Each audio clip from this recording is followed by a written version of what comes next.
In this video, family, we're going to be reasoning about one of the oldest creation stories according to our ancestors of the Nile Valley, and how from that particular story and the deities contained within, we, the individuals today, were meant to decipher the energies responsible for the creation and even the proliferation and the cycle of life as we know it today. Having said that, let's jump right in.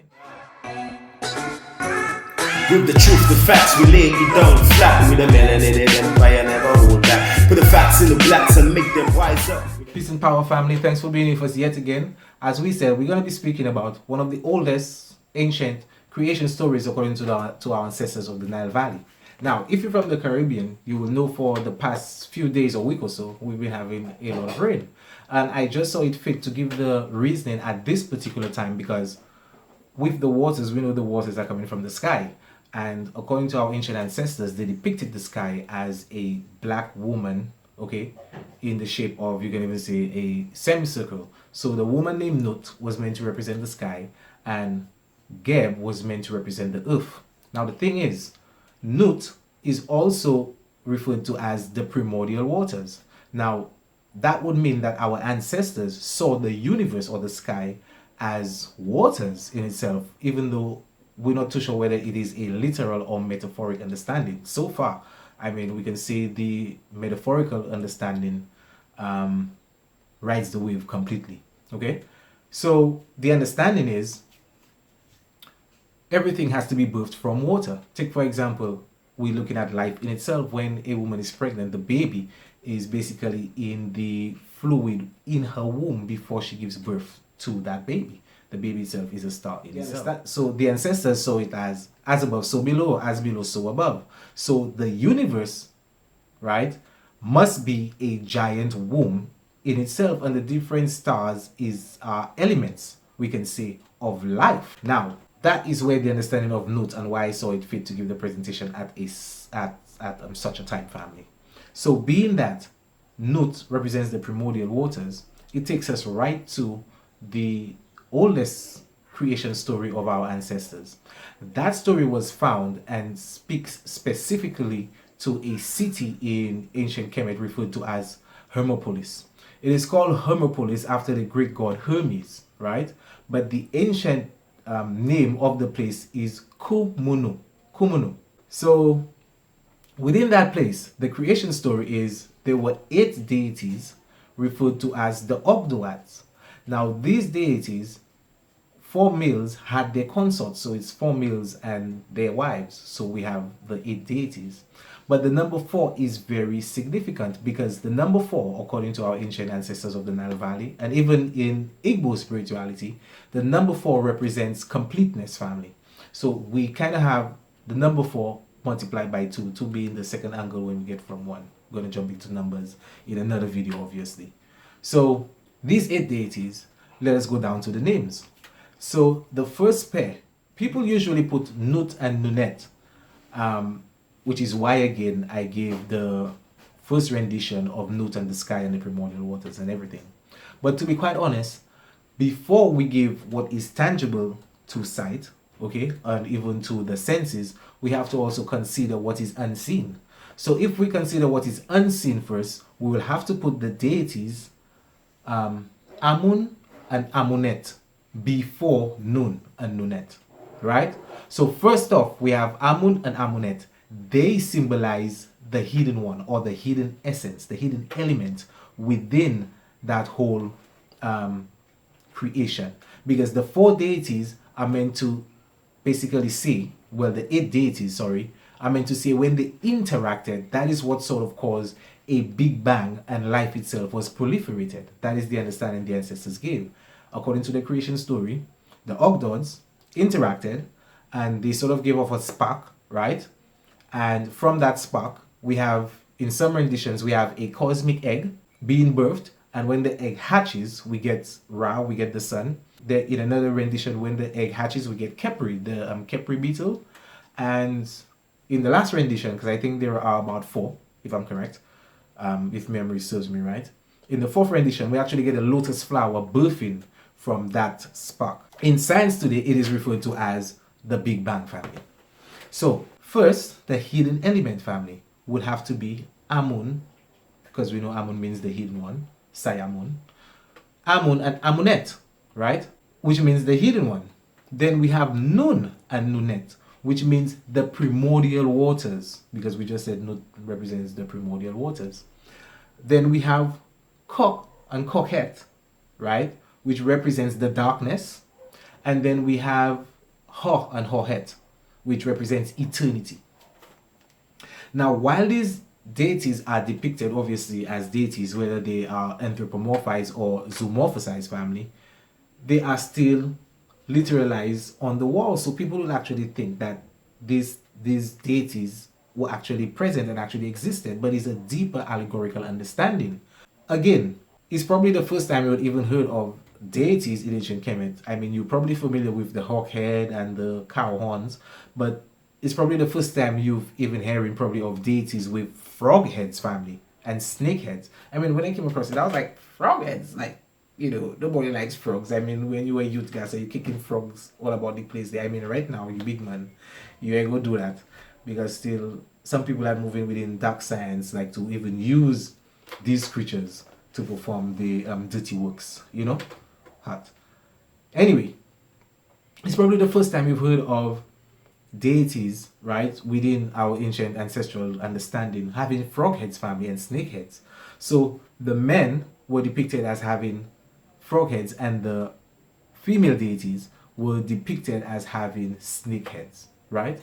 So these 8 deities, we just mentioned them to you. The first couple being Amun and Amunet, the second couple being Nun and Nunet, third couple Kok and Kokhet, and the fourth couple being Ho and Hohet.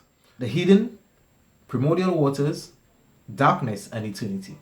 And those elements, you can say, family, present within that whole universe, what we call the universe where everything is built from, obviously is dark, because I mean, without the element of the sun, of Ra in itself, because according to that understanding, we're speaking about the darkness even before Ra was birthed, right? So it had to be dark. And it had to be an eternity family, because though it's a universe, it's like galaxy upon galaxy family. Because when we zoom into the scope, or when we take the zoom out, really, what are we on this planet? So the understanding is that it's basically eternity upon eternity. And as we said, the ancestors referred to it as the primordial waters, and the hidden element being that of Amun and Amunet. Now, if you've been paying attention, family, while it's just a set of 8 deities and the names are all about the place, if you just rearrange it, you must get another Kemetic term that we're all familiar with, which is the Ankh, right? So these deities, their names, you can call it pseudo if you want, but I mean, signs and symbols are for the conscious mind. Yes, and yes, some of the deities, I believe it was Kok and Koket, was referred to as probably another set of names within a particular part of that era, right? We know all of this, but we're saying within symbology family, these deities and their names spell out the word Ankh. And we are speaking about life in itself. Because of the interaction of these deities, we have what we refer to as creation and life family. Because the understanding is when these deities interacted, that again brought about the spark. Now, let us go into the understanding of why the ancestors use frogs used to depict the male aspect and serpents to depict the female aspect. So first off, we're going to be speaking about the serpents. I mean, that one is very easy, family. That one is just a giveaway, really. And we're talking about the transference and concentration of energy at particular points on the anatomy. The family should have already come across that Kundalini energy, which rests at the base of your spine, okay, and is most times, I mean, I think all the time really, symbolized as a serpent, okay? That symbol on the caduceus, even of Tehuti, right? We can see our 2 serpents, the Kundalini and the Kunda Buffer, according to Vedic philosophy. These serpents, or that particular serpent, rests at the base of your spine, family, and has to find its way up. Now, a cobra, if the family don't know anything about snakes, is basically a serpent that can stand on the base of its tail and stand erect and straight up, family, which our ancestors, family, used to symbolize it on their crown, family. Okay, we have is that Wajet? No, that's Neckbet, which basically is the vultures, but we're speaking about Wajet, which is the serpent, the Uranus, right? So that Uranus, that serpent, we should know, represents energy. Okay, and the fact that obviously that energy is classified even as feminine within the understanding of the ancient ancestors, we have again scientifically present in the universe that dark energy and dark matter, right? But the dark energy obviously being about 75%, okay, present in the universe, family. And that energy, we know, according to the law of thermodynamics, cannot be created or destroyed. It just is. And the ancestors gave that energy the category, we can say, or classification as feminine, because to them, because snakes were lacking sexual dimorphism, which basically is you do not see the sexual organs, they believe them to be feminine. Okay, now obviously presently we know there are male and female snakes, but the thing is, even here in St. Lucia, the boa constrictor, we have articles, scientific articles, basically saying that the boa constrictor, that female snake, can reproduce, family, on its own. Now, these female deities were referred to as the mother that doesn't need a father, or the mother without father, or something of that sort, signifying that they do not need the male counterpart, family, to even proliferate life in itself. And we have it scientifically documented that snakes, particular species of snakes, do not need the male counterpart to reproduce. Okay, so that energy present within the universe in itself, okay, while it does even have the balance of energies within it, it is signified as feminine. Most of the oldest deities we have understanding to man, okay, are feminine. So we can even understand now why that particular energy within the universe, the ancestors classified it as feminine. But why the frogs? Guys think that's a frogs, guys are like, what does this mean? Like, why frogs?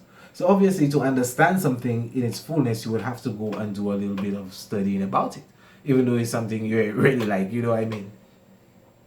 So obviously we went about checking on, frogs and basically the skin and the habitat and what have you.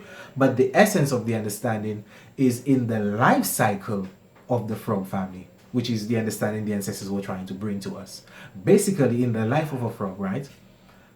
The frog lays its eggs, family, in water. You understand? The life of that particular amphibian, right, starts off in the water. And then when it reaches maturity, because as a tadpole, it has gills and lives in the water. And then when it reaches maturity, those gills, basically skin grows over it, okay, and its lungs basically get developed, and it has to now live on land, though it can hold its breath for how long, right? But it can live on land now, family. So we can see the transition. Even right now, scientists are trying to say that we have a common ancestor within fish and men in itself. And that is just going too deep, family. So I'm like, what? Okay, the ancestors on some deep shit, yo. Because we have the element to create life, which is that divine energy. We have the understanding of the cycle, being that energy being even symbolic of water. The frog in itself being when it lays its eggs, okay, in the water. Life begins in the water and then transitions, family, onto land. So these deities are meant to represent fertility, creation, and regeneration. Now, while there may be 3 or 4 renditions of that particular Ogdoad story, family, what we can take from all of them is that interaction birthed what they refer to as the primordial mound, okay, which is a symbolic gesture to represent the combination and amalgamation and encapsulation, we can say, of life in itself and birthing our son to be.